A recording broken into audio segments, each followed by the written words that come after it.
Quem mente rouba e quem rouba mata. Sim, eu vou começar o vídeo assim. Oi, eu sou o Igor Pinheiro, esse é mais um vídeo do canal do site enlatado.com.br. I just want to introduce you to a little taste of hell.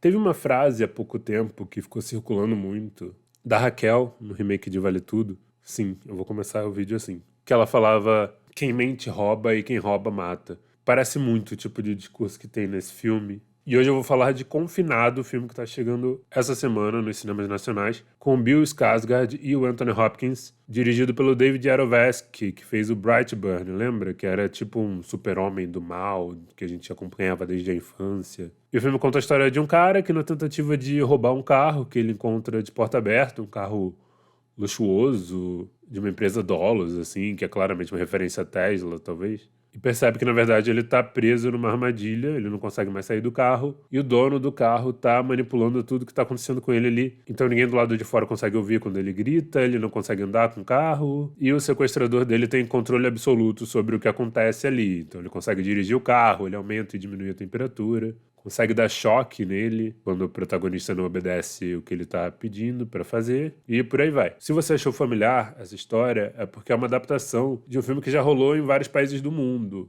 O original é um filme argentino chamado 4x4, já teve versão indiana e já teve uma versão brasileira com Chai Suede chamada A Jaula. Nunca vi e não falo muito bem. Se você ainda não é inscrito, eu vou pedir para você se inscrever no canal, por favor, comentar esse vídeo, curtir, compartilhar e ativar as notificações para ficar sabendo sempre que tiver um vídeo novo por aqui.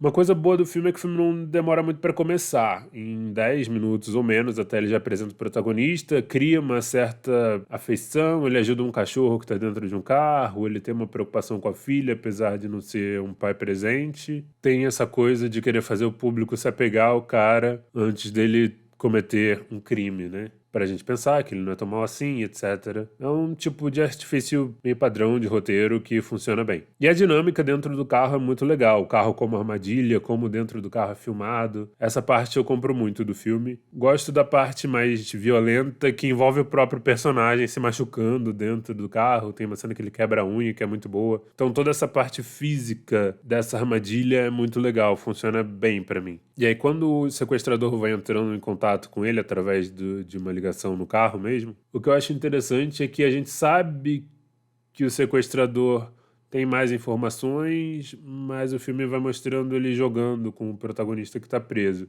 Então a gente vê que ele tem acesso a muitas câmeras dentro do carro, ao mesmo tempo que ele vai se fazendo de desentendido com o protagonista, perguntando bastante coisa que ele já sabe, só para ter uma espécie de controle maior ali. E isso vai desenvolvendo num ponto que ele acaba domestificando o protagonista de certa forma, o que remete ao cachorro que o protagonista ajuda no começo também, e mostrando como o personagem do Bill Skarsgård vai ficando submisso ao personagem do Anthony Hopkins, né, que tá fora do carro a princípio. Então essa dinâmica da relação dos dois eu também achei interessante. O que me pega, e aí remetendo à fala que eu trouxe da Raquel de Vale Tudo no começo, é que esse esforço que o filme faz pra gente gostar do protagonista no início, parece que é pro público não entender que o sequestrador, na verdade, é um cara que tá sendo completamente errado, porque ele vem com esse discurso de eu tenho que resolver com as minhas próprias mãos, já que não dá pra confiar na polícia. Mas eu não sei se vai funcionar para o grande público, uma vez que a gente está vivendo num mundo que está flertando com conservadorismo de uma maneira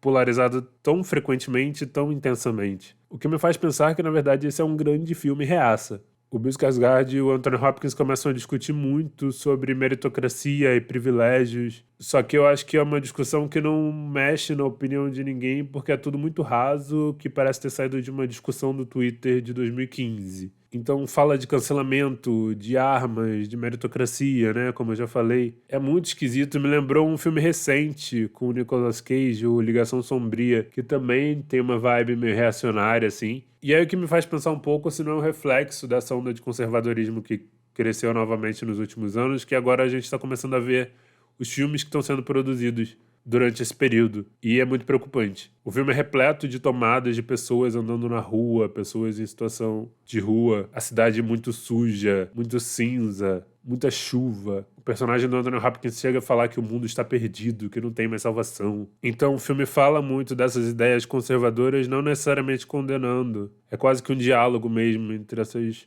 duas forças, mostrando que, na verdade, nem o cara que é o Bill Skarsgård que tá roubando, nem o Anthony Hopkins, que é o cara que tá querendo resolver tudo com as próprias mãos, estão distantes, por mais que um seja super rico e o outro não. Então acho que é tudo muito conservador nesse sentido. Apesar disso, eu acho que o Hopkins está muito bem, é um grande ator, não tem dúvida nenhuma. Ele como vilão é incrível. Tem uma cena envolvendo um baseado que ele acende, que é divertida de ver, porque é o Anthony Hopkins acendendo um baseado.